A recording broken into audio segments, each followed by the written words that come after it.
आज पाणी फाउंडेशन सोबत जी बैठक झाली त्यात आपल्याला माहिती आहे की मागच्या वॉटर कपला श्री आमिर खान आणि आम्ही एकत्रितपणे असं अनाऊन्स केलं होतं की पाणी फाउंडेशन यावेळेस गटशेतीचा इनिशिएटिव्ह हातामध्ये घेईल.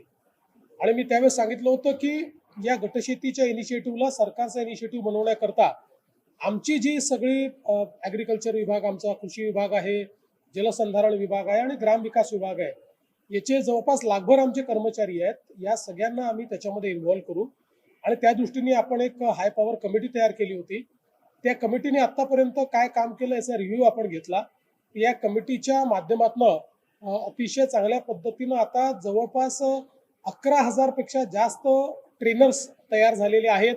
1,00,000 पेक्षा जास्त लोक ट्रेनिंगच्या प्रोसेसमध्ये त्या ठिकाणी आलेले आहेत. आणि आपला प्रयत्न आहे की यावर्षी 5 लाख किमान पण 10 लाखापर्यंत शेतकरी हे गटशेतीमध्ये आपल्याला आणता आले पाहिजे. त्याकरता पुढचे 2-3 महिने डेडिकेटेडली आपण हे काम करणार आहोत. कारण आतापर्यंत आपण जे काही गटशेतीचा अनुभव घेतला त्याच्यामध्ये पहिल्याच वर्षात जवळपास शेतकऱ्यांचा जो काही उत्पन्न आहे किंवा त्यांचं जे इन्कम आहे ते दुप्पट झालेलं आहे. त्यामुळे आपल्या कॉन्व्हर्जन्सच्या माध्यमातून गटशेतीला प्रोत्साहन देण्याकरता ही एक इनिशिएटिव्ह आपण हातामध्ये घेतलाय. आज त्याचा रिव्ह्यू घेतलाय.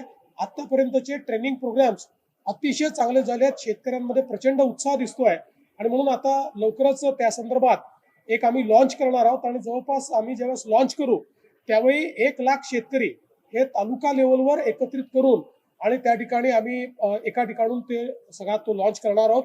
आणि एक मोहीम म्हणून, एक आंदोलन म्हणून हे गटशेतीला आम्ही प्रोत्साहन देण्याचा प्रयत्न या माध्यमातून करतो.